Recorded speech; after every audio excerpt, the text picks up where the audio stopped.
Hello and welcome to this demonstration where we're going to see how we can work with the GRUB2 defaults.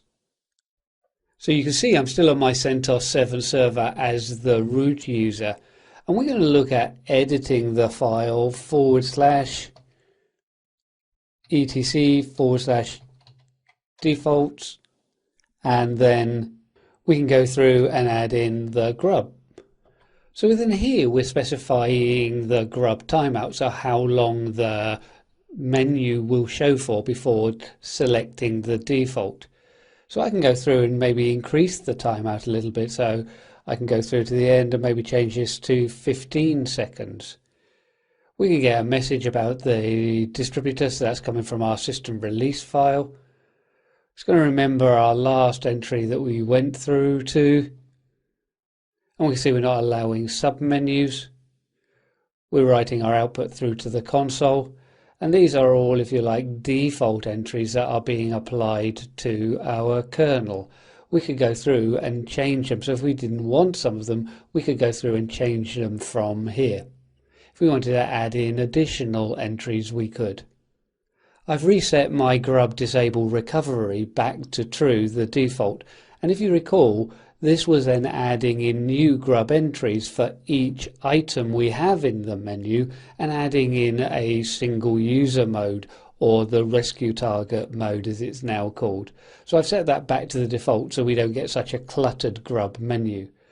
Having made a change, then we do need to update the grub file. And it gets its file both from the defaults here, but also we'll see there is a custom directory where it gets information from. If we go through now and use the command GRUB2 and then make config, and with the make config we have to specify the output path, so we're going to specify that we go through to the /boot and /grub2 directory, where we write through to the grub.cfg file. So again, if you're coming from older distributions, you'll know that it would be in the boot and grub directory, and it was be called the menu.lst. Well, now we've called it grub.cfg. Having now updated it, if we go through a reboot process, we should see that the menu will display for the 15 seconds. If I go through and take a look at this, obviously we're not going to see it from this screen, but I can reboot from here. I'm going to lose my connection, but that's okay. As we look now, we've got a countdown. We're up to 12 seconds, but we're counting down from 15 seconds rather than the 5 seconds that we had before.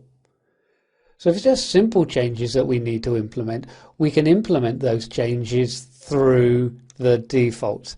If it's something more complex, then we might want to edit these settings with Grubby. Let's say, for instance, that we wanted to change our default.